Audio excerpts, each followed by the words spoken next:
Namo tassa bhagavato arahato samma sambuddhassa. Namo tassa bhagavato arahato samma sambuddhassa. Namo tassa bhagavato arahato samma sambuddhassa. Okay, good evening everyone. Today we are going to continue our Patisambhida Magga lectures, and I have shared with you the new handout regarding the second Ñāna. Out of the 73, we are giving the introduction to every Ñāna. Last time we talked about Suthamaya Nana and how it could be applied to Buddha as well.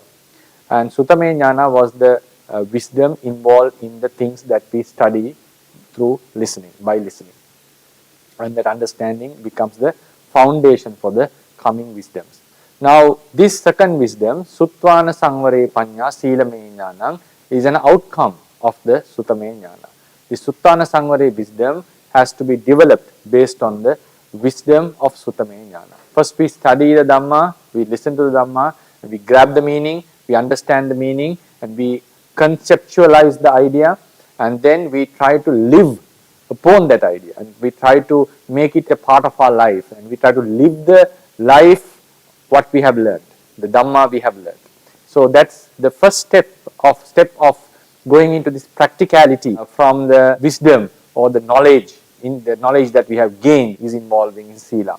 So after we have gained the knowledge and corrected our view, so Suthamaya Nana plays a huge role in correcting our view and purifying our vision about the life and the world. A person who has a good Suthamaya Nana, he is called Sutava Ariya Savaka.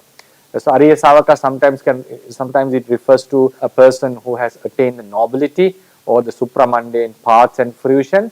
Sometimes it can refer to any disciple of the Buddha who has any disciple of the Buddha can be called Ariya Savaka, Ariyasa Savako, disciple of the Ariya. And among them there is Asutava person. Asutava means who has not learned the thing very well. Normally the Asutava modifier is connected to Putujjana person who is not a disciple of the Buddha, because when you come to the level of disciplehood, always you have heard some or known something. That's why we go our refuge under the Buddha and the Triple Gem. And sometimes rather than saying Asutava, we can say a less learned person. There could be a Putujjana Buddhist disciple who had learned things lesser than someone else. So such a person doesn't have the grasping of a profound doctrine and not learned it thoroughly, but still he has the basic knowledge. That's why he could become a disciple of the Buddha. And then among them, out of the disciples, some gains the knowledge by studying the scriptures thoroughly and memorizing them and conceptualizing them. It means having logically understood what the meaning is. So a person who has gained this thorough understanding about the Dhamma, correctly about the Dhamma, has a purified, correct, straight view. A straight view, a straight view is not a view that is crooked. It means which leads to the exact, which is headed towards the exact goal of Nibbana, which has a more clear vision on how to attain, how to tread upon the path and how to attain the final attainment. A person with a proper Suthamaya Nana has a proper correct view, Sammaditthi, and that is the beginning stage of the entire practice, because without Sammaditthi, whatever we do would not align with teachings of the Buddha. So then, as the first entrance to the practicality, practical aspect of the Dhamma, we try to adapt this Dhamma into our lives. So adaptation happens in various stages. The initial stage would be to restrain our bodily and verbal behavior, and that means to observe a sila, enter into a proper moral conduct. That's the basic step. So based on Suthamaya Nana, we enter into the second wisdom, which is called sīlamaye Ñāna. So that would be our lesson today. Suthavana Sanware Pañana sīlamaye Ñāna. Suthavana Sanware Pañana sīlamaye Ñāna. As the other wisdom, this also has two phrases. Suthavana Sanware Pañana. Sanware means restraining. This signifies sila. the wisdom which is involved in restraint. There are fourfold restraints, so the wisdom which is involved in them, connected with them, is called Sanware Pañana. So how one attains this restrainment? So that is by Suthavana, having listened to the Dhamma. So that signifies the Suthamaya Nana, the previous wisdom. So based on the previous wisdom, we come into the moral conduct. We abstain ourselves or inhibit ourselves from involving or doing misdeeds, verbal and physical misdeeds. So this Suthavana sometimes can be translated as a gerund, having learned, having listened. Then sometimes it can be translated or rendered as a causative form, as a causal form, as a reason, as a cause, based on, due to what one has listened, due to what one has listened, or due to the listening, or you can also extend it as due to the wisdom upon what we have learned, due to Suthamaya Nana, or due to listening. The wisdom involved in restraining is called Suthavana, Sanware, Pañana, sīlamaye. Either having listened to the Dhamma, or due to the listening, or due to what someone has learned. So first we try to analyze what is Sanvara. Sanvara is restraining. That is abstaining oneself from misdeeds. Sanvara means restraining. There are 4 types of Sanvara taken under this wisdom. So first one is Patimokka Sanvara. Patimokka Sanvara mainly signifies a virtue that is practiced under or having observed the training rules declared by the Buddha. So there are many training rules, especially this is applicable to the Upasampada monks, because that is the highest sila that one can have. So having observed the rules that the Buddha has declared, one practices the restraining, right? One practices the restraining. But it is not only confined to following the rules. Patimokka Sanvara Sila has some other parts or aspects with it. The main component would be practicing, abiding with the rules, so under the rules, according to the rules. Then one also should be careful in the association, in the places and the people one associates, and also about the behavior. Sometimes the rules, there are a set of rules the Buddha has laid down, and some rules may not cover certain behavior. For example, if someone, a monk, goes into the senior monks and start talking, normally such activities, like they go into them, they go closer to them and start talking, that they doesn't involve any offenses. There are no rules regulating such behavior, but they are improper behaviors. So some gestures that we have to develop in our monk life are not specified or specifically mentioned in the training rules. So now if we say that these are the training rules that the Buddha had promulgated, we have to also be careful about the behavior. Behavior is called achara. Rules are the sikkhapada. But this is the main essence of the Patimokka Sanvara Sila, abiding with the rules. But also one need to be careful about the behavior, and that would surely strengthen one's sila under the training. Then one also needs to be careful about the association. Whom one associates. Gochara. Where one frequently visits, or the people one associates. For example, a monk associating females frequently, or a nun associating males frequently, or a monk visiting bars or liquor shops frequently, or associating some people like politicians too much. So these are called improper association for us. So we have to associate people who are in line with our conduct. So behaviors has to be in line with our conduct, which matches our monk life, and also the people also should match with our behavior. So gochara, one has to be careful, and also one has to be careful having a fear. Fear is one of clear association. Then fear in fault, even the slightest fault. Anumattesu vajjesu bhaya dasavi. That's how it's mentioned in the Pali. So the Patimokkha Samvara Sila comprise all these four aspects, having this as the main essence. So restraining in Patimokkha Samvara Sila is the number one in Samvara. That is the we call the most important prominent Samvara, and this is also called Adisila. Adisila. This is the highest Sila one can ever have. It can only be attained by observing Upasampada Sila. Then comes the Indriya Samvara Sila. Indriya Samvara Sila, it is not a Sila actually. In the entire text of the Tipitaka, Indriya Samvara Sila has never been mentioned as a Sila. It's not a Sila actually. It's a way of conduct that one must be living.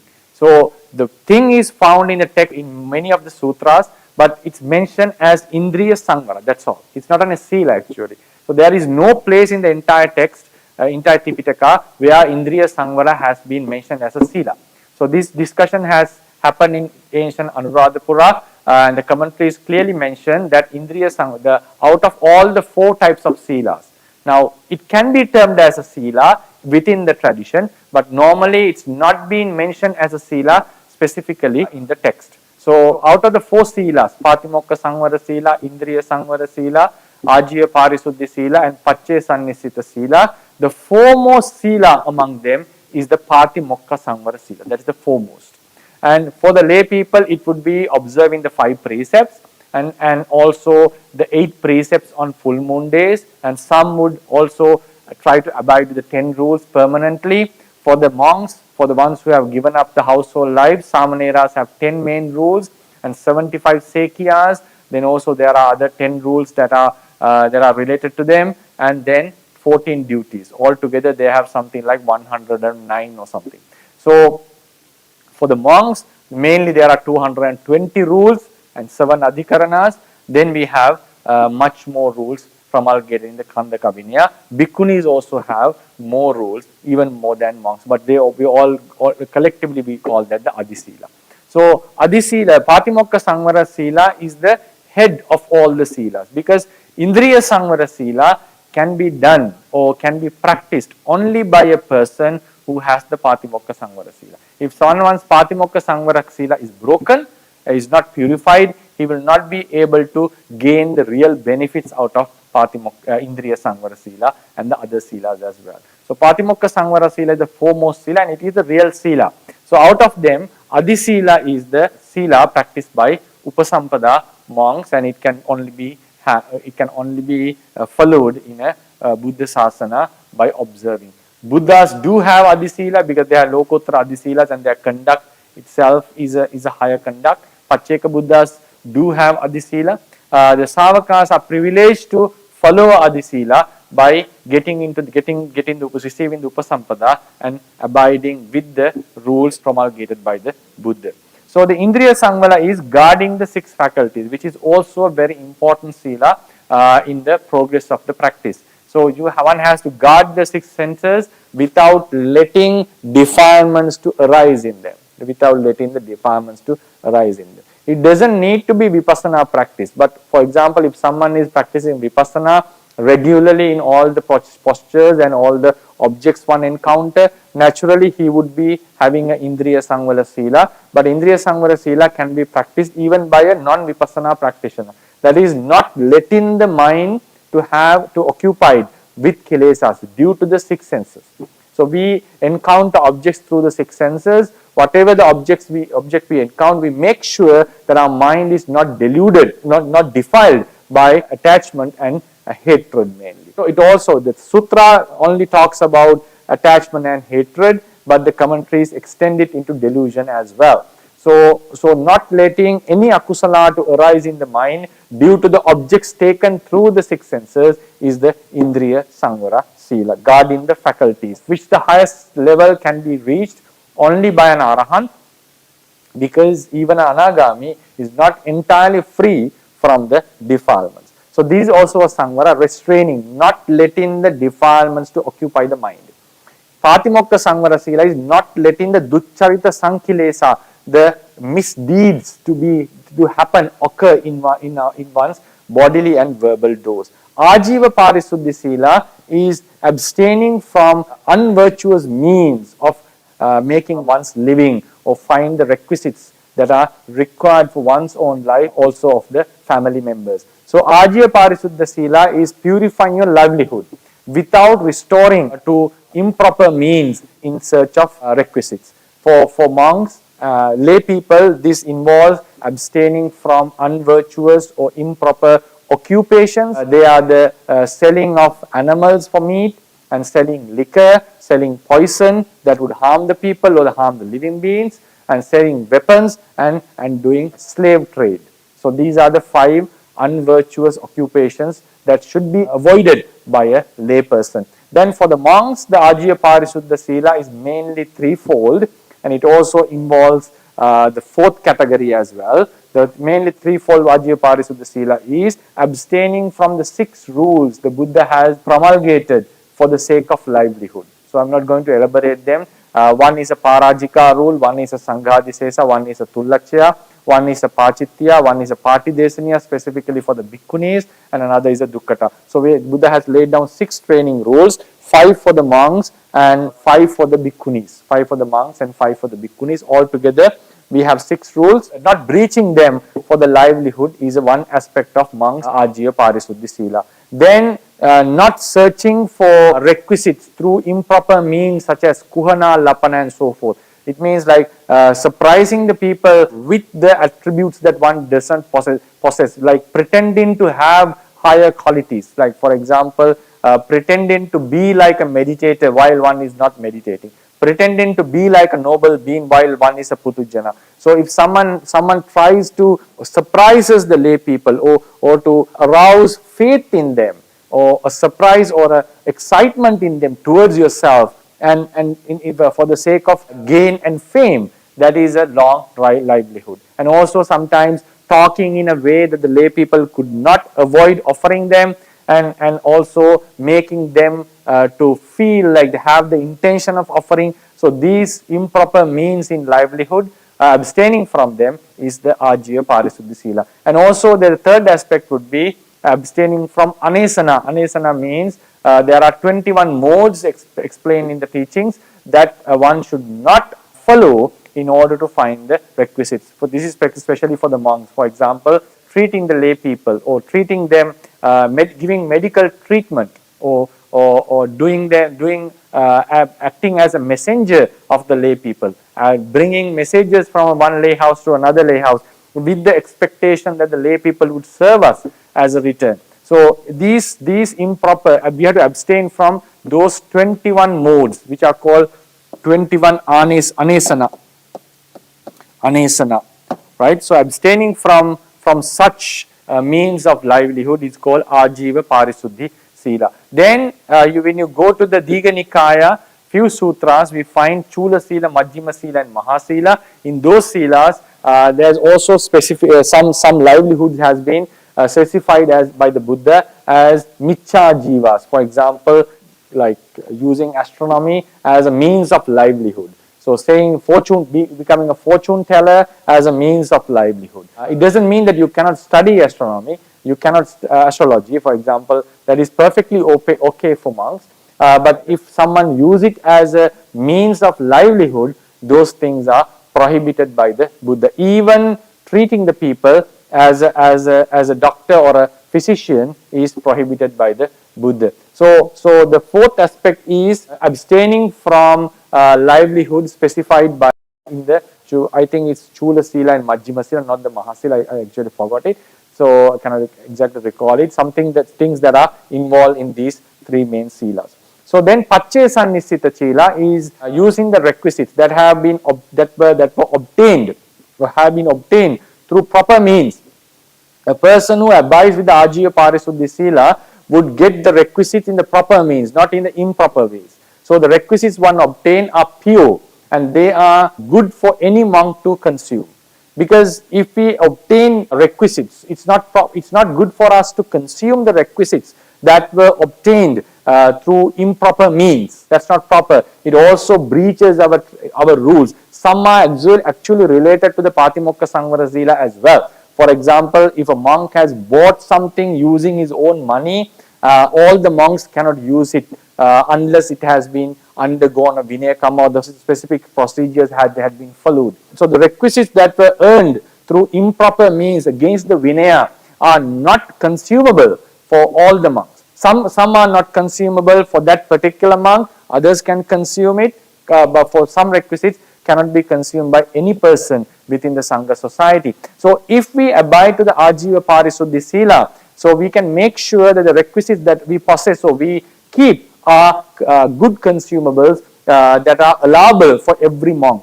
So even we have obtained the requisites properly, in proper means following the conduct without breaching the ethics or the rules the Buddha had laid down, still we have to have mindfulness, and we should not let our minds occupied by to be occupied by the defilements while we are using them. We cannot just enjoy them while using. We have to have very important mindset while using the requisite. That is considering the payojana. Payojana means benefits. Benefits. So one has to contemplate the benefits in using the requisites. Why am I eating this? Why am I using this lodging? Why am I wearing this robe? Why am I drinking or using this medicinal drink or medicine? Why am I consuming it? So for these specific benefits, for my health, in order to cover my body, to keep my shame intact, and also to sustain my body, to live so I can practice. So we have to contemplate the benefits whenever we are consuming the requisites. If someone is unable to contemplate while consuming, one is supposed to do the contemplation at least once a day. So he will be someone who is eligible to consume this. So there are so much details about that. So Arahant, even he doesn't contemplate, he still deserves to use the requisites. A noble being without contemplation, still he can use them because of his nobility. And then a Putujana monk, if he is a meditator, according to some sutras Buddha has expounded, especially the Achara Sanghata Sutta. So according to that, Achara Sanghata Sutta, if someone practices metta even for a shorter period, he deserves the requisites. So this Ajya Parisuddhi Sila can be followed in various ways. I'm not going into all the nitty-gritties about that. So anyway, the basic thing is one has to contemplate the benefits of the requisites one is using either on that moment or any time during that day. So one cannot contemplate the benefits of the requisites one have used yesterday. It has to be done on that specific day. It has to be done on that specific day. Then it can also be contemplated, the requisites can also be contemplated in terms of elements such as these requisites are non-self elements, and then you can consume them. And also one can contemplate the repulsive nature of the requisites. The requisites become repulsive after it is been consumed by this body. Think about the food. After it is consumed, it becomes excrement, it turns into the body parts, and it becomes something which is disgusting. And even a robe becomes dirty after being worn for several times. Even a lodging, especially think about a toilet, it becomes dirty place because of the dirtiness of our body, the repulsiveness of our body. Even a lodging becomes something repulsive because certain body parts fall, like hair, saliva, mucus, those things do fall in the places we live. So objectively speaking, after it has been consumed by someone, after someone has lived in a certain lodging, it becomes somewhat dirty actually. So, and also medicine undergoes the same procedure as food does. So in this way, if someone can contemplate the repulsiveness of the requisites, the repulsive nature requisites would undergo, that is also part of the Ajya Parisuddhi Sila. There are opinions that some teachers believe that contemplation of benefits is a must, and some believe if you can do at least the contemplation of non-self elements or the repulsiveness, that would still suffice as the Ajya Parisuddhi Paccaya Sannisita Sila. So I beg your pardon, that I was talking about Paccaya Sannisita Sila. So these are the four restrainments. So with the Patimokkha Samvara Sila, we don't let our desires to come out and do improper deeds, and we keep ourselves under the training rules laid down by the Buddha, and also we make sure our behavior is proper, and we associate the places that fits us or that matches us, that are suitable for us, and also having the fear even on the slightest fault. For the lay people, that is much relaxed actually, Patimokka Samvara Sila. One has to practice at least the 5 precepts, and also one has to be careful about the behavior, especially how when you are treating with the monks, when you are dealing with the elderly, and also then the ones whom you are associating, and also having fear about the fault. But that fear of fault is like not very advanced like that of a monk. For a monk, it can be extended even to the chittupada of having an unwholesome thought. But when someone is living a lay life, especially a marriage life, it's not possible to have that anumattesu vajjesu by dasavi. It should be extended only to breaching of sila and the stronger defilements. Otherwise, you will not be able to live a lay life. So the Patimokka Samvara Sila for monks is very advanced, and it's called the Adi Sila, the utmost Sila one can have. Then there are 3 types of minor Silas that we call. Actually, they are not real Silas, which are very conducive to the practice and which are supporting for the Patimokka Samvara. Patimokka Samvara Sila is the real Sila in our Sasana. Then we have Indriya Samvara Sila, guarding the faculties without letting the defilements arising in our mind. And then Ajiya Parisuddhi Sila, that is abstaining from wrong livelihood, not letting the defilements occupy our mind while follow the means that the defilements would suggest in finding the living the livelihood, and also with not letting the mind to be occupied by the defilements while accepting and consuming the requisites. So then out of the 4, the Patimokka Samvara Sila is prominent. That's how the Theravada tradition recognizes. Then this wisdom is an outcome of the Suthamaya Nana. So now this is the 4-fold restraint that we discussed. So the wisdom that is involved in this restraining, that is connected with restraining, is an outcome of the Suthamaya Nana. Is an outcome of Suthamaya Nana. A person having listened to an beard or bow in the mind, the realities mentioned under Suthamaya Nana, puts effort to close his body and verbal doors, or restrain his body and verbal doors by preventing the arising of unvirtuous acts. The wisdom thus involved in restraining body and speech is called the Suthavana Sanware Pañana. Having learned, we understand the faults of the misbehavior and the benefits of a good conduct, and we restrain ourselves. Sometimes the gerund form can act as an causal form. In such case, Suthavana means due to listening. Sutta hetuna, the wisdom involved in restraining the body and the verbal door due to the listening is called Suthavana Sanware Pañana sīlamaye Ñāna. The Suthavana Sanware Pañana. Suthavana Sanware Pañana. The wisdom which arises together. Now we have explained this part. Sanware Pañana is the restraint involved in, wisdom involved in restraining. And Suthavana is having listened or due to this listening. The wisdom happens due to this listening or having listened to the Dhamma. Then what about this part? Sīlamaye Ñāna. You can see this Sila element here. You can see the Sila element. Sila is the virtue. Then we have Maya, Ñāna. Ñāna is the wisdom. So it has to be something related to Sila, a wisdom that is related to Sila. And this same meaning has been repeated in this second phase. That's what happened in the Suthamaya Nana as well. Sotavadhane Pañana Suthamaya Nana. So the wisdom about the things that one we have learned is called Suthamaya Nana. It's called the Suthamaya Nana. And Suthamaya Nana also it has its own definition. So Sīlamaye Nana, roughly speaking, is the wisdom involved in Sila. Wisdom related to the Sila, or wisdom associating the Sila. So there are 2 etymologies for that. We shall learn it now. The wisdom which arises together with the Sila is called Sīlamaye Nana. Here the suffix Maya indicates something that is connected with Sila. So something that is connected. Wisdom is connected with Sila. So while we are abiding the Sila, sometimes wisdom arises with it. So we can observe the rules with the wisdom, with the understanding, with the belief of in karma and vipaka and so forth. So the wisdom that is connected with the Sila, which is involved with the Sila, is Sīlamaya.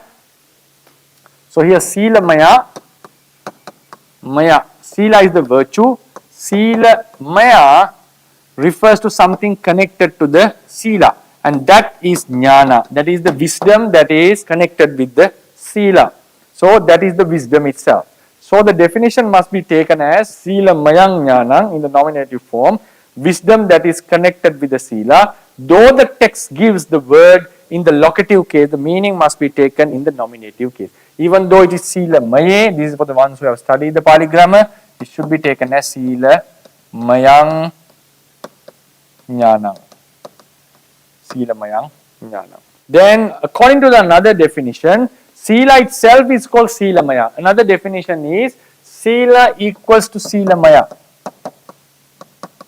Sīlamaya equals to Sīla. So Maya has no meaning. No meaning. The first definition, Maya signifies something that is connected with the Sīla. In the second definition, Maya has no specific meaning.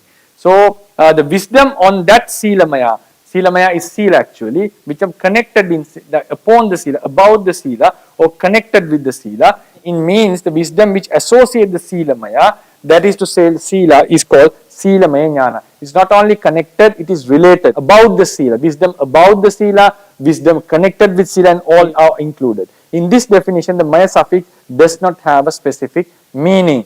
This sīlamaye Ñāna wisdom also includes the wisdom of contemplating the dangers of non-restraining. If someone contemplates the dangers of having an unvirtuous character, contemplating the benefits of restraining, the benefits of having a virtuous character, contemplating the purity of restraining. So the purity one attains through restraining, or the purity of restraining, the purity of your own Sīla, the purity of your own Sīla, contemplate the purification of defilements, that is purity that you attain through Sīla, all are included here. So sīlamaye Ñāna. So it's not only the wisdom that is connected or arise while we are abiding with Sīla, and also while we are contemplating the Sīla and see the benefits, when we experience, when we understand the benefits about the Sīla, that also sīlamaye Ñāna encompasses all these aspects. Now we shall learn the characteristics of Sīla. I may not be able to go in detail. I'll just explain two main characteristics of Sīla because it's related to this wisdom. Samadhanatta and Upadharanatta.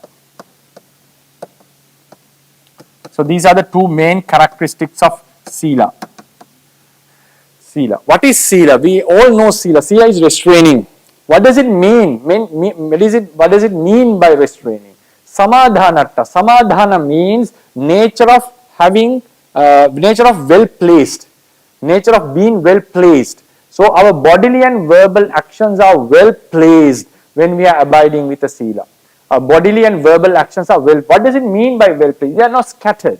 They are not scattered. What is meant by non-scattering? Non-scattering means they do not bring ill results, bad results in the present and also in the future. If certain actions bring bad results in the present and also in the future, we say they are not well placed. For example, if a dangerous poison was kept on the table, a child can come and drink it and get into a real disaster. So we say that poison was not placed properly. In the same way, if we don't keep our bodily and verbal conduct properly, so they are not well placed, they are scattered, and they are scattered by the defilements, and they would eventually bring lot of ill results or bad consequences in the present moment and also in the future. So in such cases, so what happens when we are practicing Sīla, we keep them, we make sure that the defilements do not occupy, do not influence our bodily and verbal conduct. So that means our bodily and verbal conduct, if we are abiding with Sīla, are well placed. That means we are not doing anything that would harm ourselves and also that would harm others, and that would not bring bad results in the future. So that is the well placed nature of the bodily and verbal conducts when influenced by Sīla or when abiding under a Sīla. So that is the Samadhanatta. Samadhanatta also will be found in the Samadhi section. We shall talk about them on the next lecture because Samadhi also has this aspect of Samadhanatta.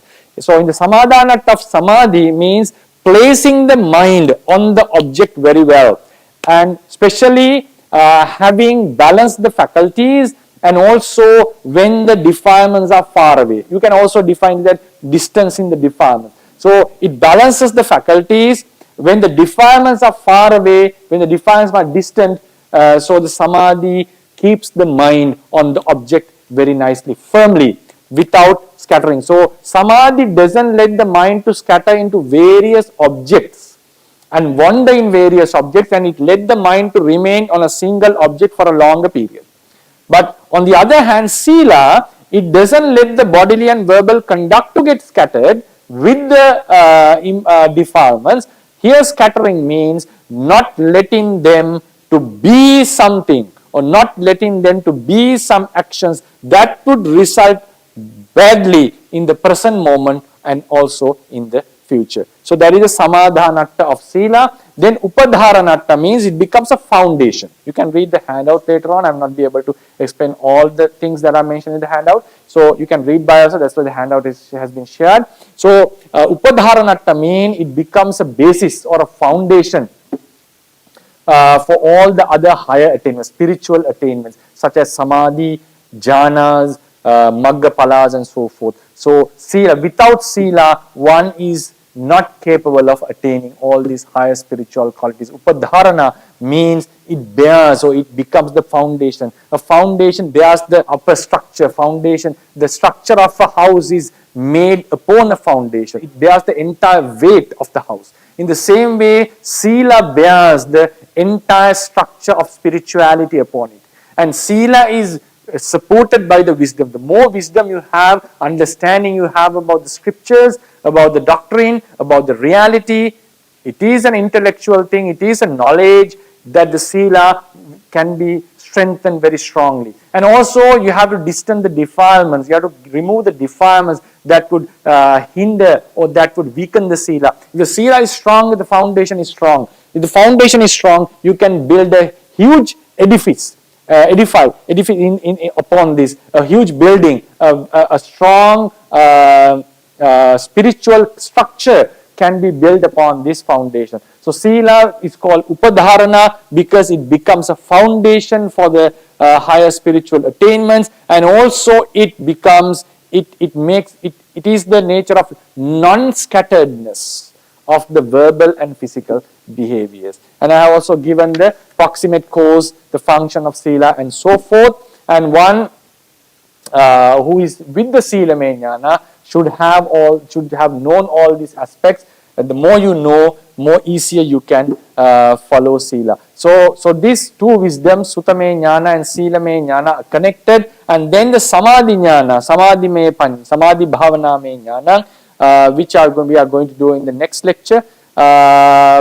Maybe next week or maybe in the next semester. It depends on the schedule that we have in IIT, because we are going to start the monks exam program soon. So sometimes I may not be able to do the lectures on the next week. That will be announced actually. If not, we will be starting in June, and we will try to continue have a good regular lectures every week. So we will be able to cover a good amount of the lecture. So that will be, next lecture would be samadhana, is about the samadhi, and we will learn sangvaritva samadhani.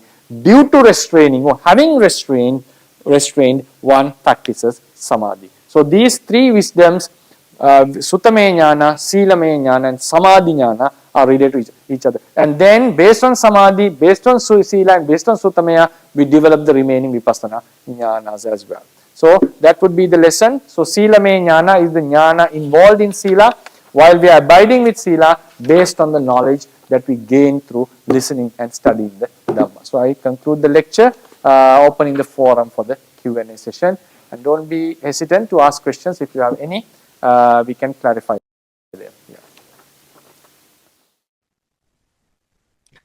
May I have your permission to ask a question? That's actually not a question on the content you gave, but I have been reading the Sinhala Patisambhida Magga, and when you read that, the details given under Suthamaya Ñāna is very exhaustive. So you seem to be taking a summary of that, and probably not going into all the details that are given in the Patisambhida Magga Pali. No. Am I right? No. The Patisambhida Magga gives the list of the Ñānas in the first page. Then the commentary explains these terminologies. So I am in the commentarial explanation of these terminologies. After we have covered all the introduction to all the 73 wisdoms, then I go into this exhaustive explanation on the Suthamaya Nana. I will be explaining each and every word. This will be a very long course, and I'm determined to do it as far as my health is there. Fine. So after, in the next semester, I'm going to cover a considerable amount of the 73 Ñāna, these type of introductions. Then the Nirdesa of each Ñāna will be talked. So if for every Ñāna there is a long description, the longest would be the Suthamaya Nana. So I will be explaining each and every word in that long description. That is the second section actually. We are doing is Uddesa. Uddesa is just the wisdoms. So the commentary has explained them, the meanings of those specific words, specific Ñānas. Then we go to the detailed one as the second section. Thank you very much. Much merits to you, and we really appreciate your effort to bring this deep rooted Dhamma knowledge to all of us. Much merits to you. Thank you, and Theravada. Thero Bhante, I have one question, and actually this is regarding the Sila which a lay person can take. So if someone wants to take the 8 precepts or the 10 precepts permanently, it is possible, right? I mean, someone can do this, right? Normally, yes, possible. You can even have 6 Sila. That is, you can have the 5 precepts, and you can add the Vikala Bhojana only even. You can have the 6 precepts. I have seen in books that people, in some Dhamma books, like I haven't read it in the commentaries yet, but in Dhamma books, you can have the 6 Sila. And you also can have 5 precepts, one can also have the 5 precepts together with the Brahmacharya instead of Kamesu Michachara. In ancient days, in the earlier ages, before the marriage, some people used to do that. I don't know whether it's possible these days with the society. So some used to practice 5 precepts instead of Kamesu Michachara. They used to practice Abrahmacharya. So there's Komara Brahmacharya they call. So, and you can add either to the 5 precepts with Kamesu Michachara, you can add Vikala Bhojana, or with the Abrahmacharya, one can add Vikala Bhojana. And you can have your own tailor-made Sila. That's not an issue. A tailor-made Sila. So normally the 8 precepts are followed on the Uposatha days. That is the full moon day and the new moon day. Normally in Sri Lanka we follow it on the full moon day. Some elderly people who have leisure time go observe on the new moon day as well. And there is within a fortnight we have in the lunar system we have it's a hybrid system, lunar and the solar system. In a fortnight, actually 15 days, within the 15 days, which we call a paksha in Sinhalese, or pakha in Pali. Within these 15 days, the 8th, which is the center, the middle day, is also considered as a uposatha. At that day, the moon is exactly half. On a one fortnight, it is half to one side. On the other fortnight, the half is seen on the other side. So that is also taken as an Uposatha day. So some people observe Uposatha on the Atavaka day, the 8th day of the lunar calendar, of the Paksha, sorry. So 8th day. Then we can also observe the 15th is the Uposatha day, and some used to observe, as the Buddha has recommended, you can observe on the 14th as well. So we can do our Patimokkha either on 14th or either on 15th. So these are the 3 days normally they observe the Uposatha, 8th, 14th and 15th. So how a paksha is taken, you take the new moon day, there is a no moon day for example, dark moon day. So from the next day is the first day. So then till the full moon day, there are 15 days normally. Then after the full moon, the next day is the first day. Then till the new moon, there is another 15 days. Sometimes it can be 14, sometimes it can be 15. So normally we have our own way of calculating within the monk. Sometimes that may change in the government calendar in Sri Lanka. So monks have our own calculation. So normally it falls every 15 days. On some occasions it falls on 14 days, on the 14th day. So we can observe the Uposatha either on 14 or 15, or you can do it. We cannot recite the Patimokkha on both days. We have to recite only once. But for you all, you can observe on the both days. So you can have 3 days on which you can observe the eight precepts. But according to Maggadeva Sutta, or the Makhadeva Sutta, according to Sri Lankan scriptures, in the Chatta Sangha is called Maggadeva, GH, Maggadeva. So, according to that commentary, King Makhadeva or Maggadeva observed extra days as well, which is called Pariharya Uposatha. Pariharya Uposatha days. So, what he did was 8th, 14th and 15th are the standard days. You take the days before the Uposatha and after Uposatha. So, he observed 8 precepts. As being a king, he observed on the 7th, 8th is the standard day, and also on the 9th. So, one day before and after the standard day. Then when it comes to the end of the Paksha, 14th and 15th, so you observe on the 13th as well, on the 16th. 16th means the first day of the next fortnight. So in that way, 7 days can be observed. In 7 days, one can observe the 8 precepts. So these are for the 8 precepts. But if someone determines to live the 8 precept life for the whole life, or maybe for a month, maybe for 2 weeks, that's perfectly okay. And some use to 10 precepts normally is followed as a permanent sila. The reason is you have to give up money.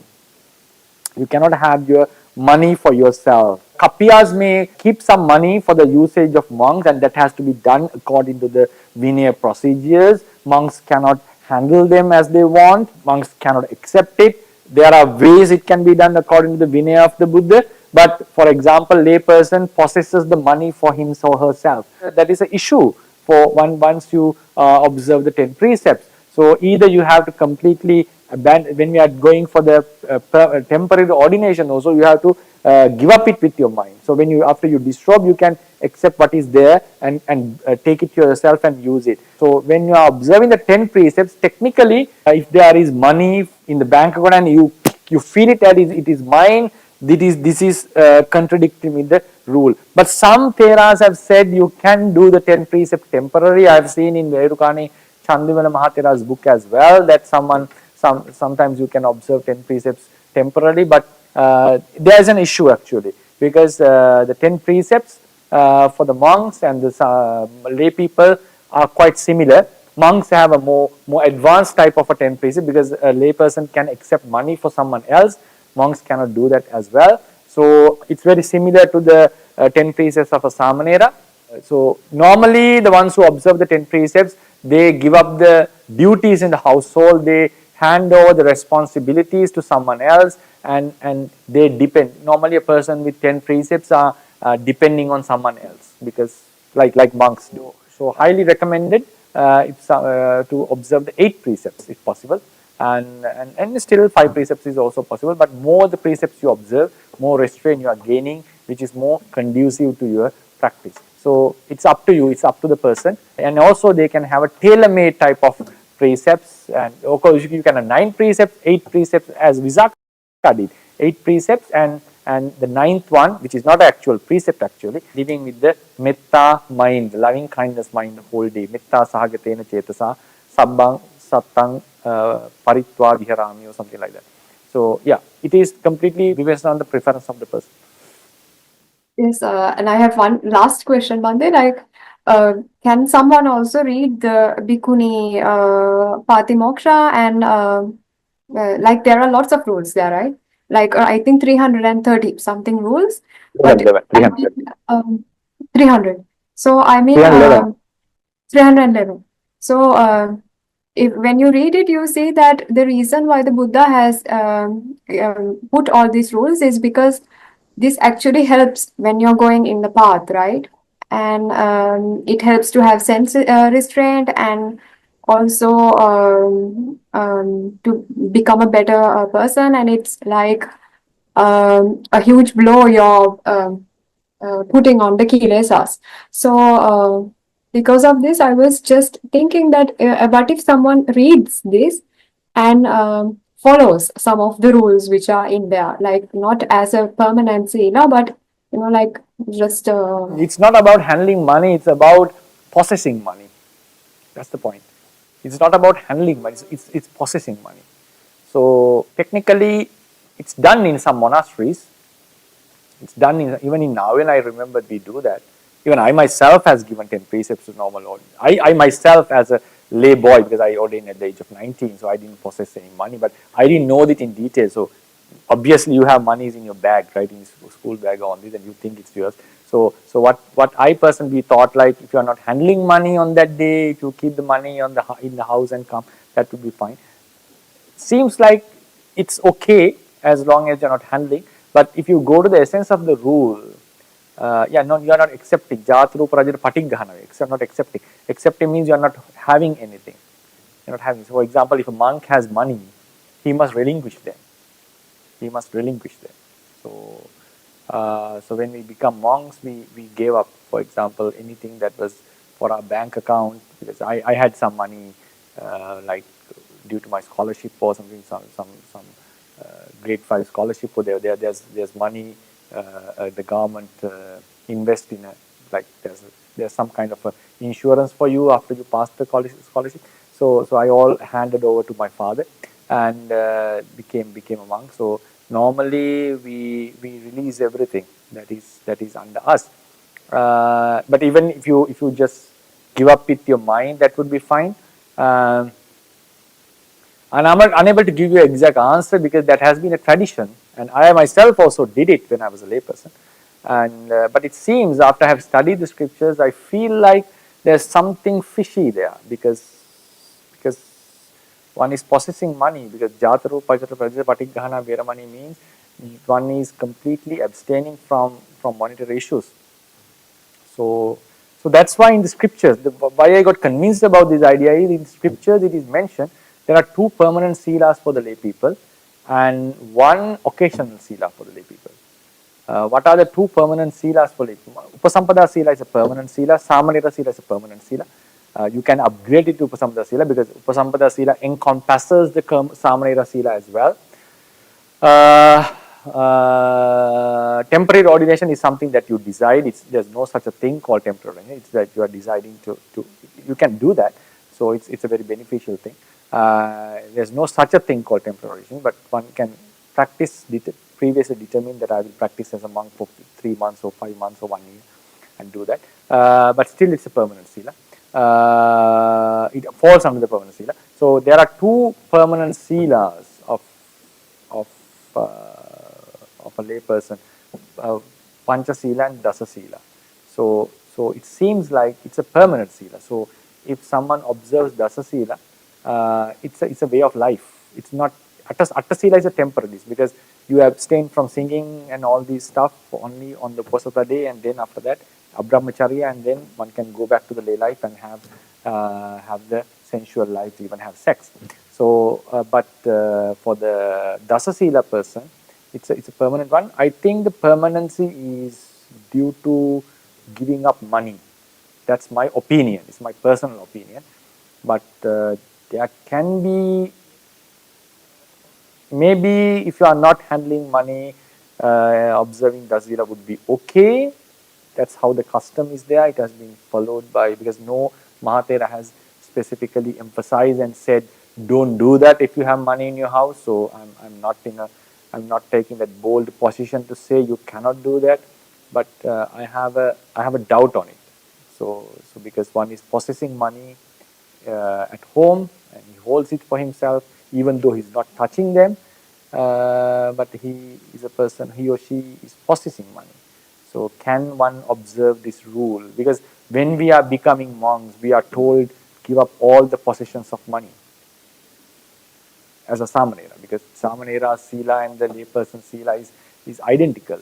This 10th precept, Jata Rupa Rajata Patighana Veramani Sikkhapadam Samana, that's exactly what we say when we became Samaneras. Monks have a slightly different rule. Yopana Bhikkhu, Jata Rupa Rajata, Ugganhiyava, Uggannapeyiva, Upanikkittam Vasadi Pachita, it's a different rule. So that's my answer. I'm not able to give you an exact answer for that. I hope you understand my intention. Right? Yes, and I have one last question on it. Can someone also use between Patimokta and like there are lots of rules there, right? Like I think 330 something. 311. 300. 311. So, 300. So when you read it, you see that the reason why Buddha has put all these rules is because this actually helps when you're going in the path, right? And it helps to have self-restraint and also to become a better person. And it's like a huge blow you're putting on the yourself. So because of this, I was just thinking that about if someone reads this and follows some of the rules which are in there, like not as a permanent Sila, but You mean you're adapting some rules from the Bhikkhuni Patimokha? You can do that. Some rules are would be very helpful. But if you try to adapt all, that will be a real conflict within about your disciplehood. For example, a bhikkhuni is not allowed to cut trees. A bhikkhuni is not allowed to damage the plants. Okay, they are not allowed to dig the earth. For example, when a monk is in need, sometimes a lay devotee, we would ask the lay devotees to support that. If all the lay devotees follow the bhikkhuni rules, there would be no way of us doing constructions and all this stuff. So if everyone starts to adapt this, there would be an issue. I know some Sila Matas who are trying to follow the Bhikkhuni rules, and sometimes it can cause some issues within the Sangha society.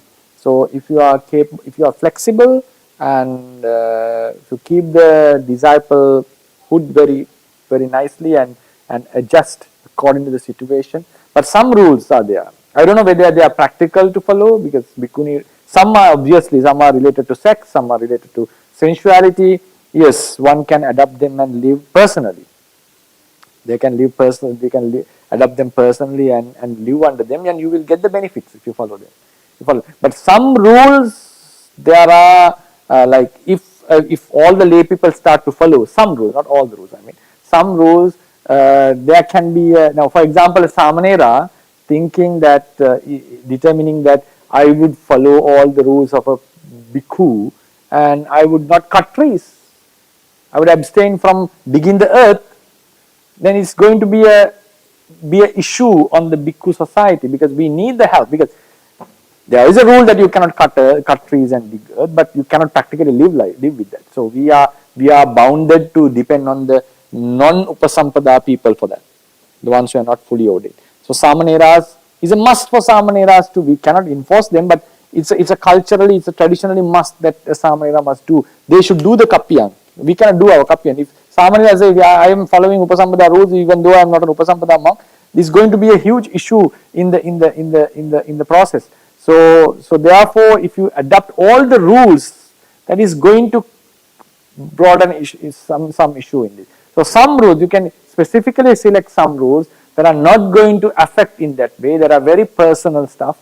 Yes, for example, if I take for a lay person, for a lay boy, because monks are not allowed to masturbate. So if a lay person adopts that and say, I will not masturbate, so that would be a perfect rule for himself, because it's not going to affect anyone. That is personal choice. But if it's decided, I will not cut anything that is a plant or that has some that could propagate, so he will not be able to serve the monks.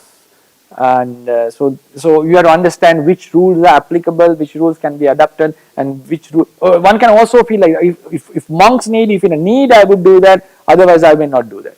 So for example, a person would need to clean his garden. You cannot ask someone else to do that, right? So people have to do by themselves. For the monks, they would accept that. They would be very happy to support. So you have to understand the social context. You have to understand the context you are living in, the situation, the society, and the application, and then yes, you can take a lot. I'm not discouraging that. There are a lot you can take and practice personally. I would encourage that. I would also like. Buddha sasanam chirantittatu, Buddha sasanam chirantittatu, Buddha sasanam chirantittatu, sadhu sadhu sadhu.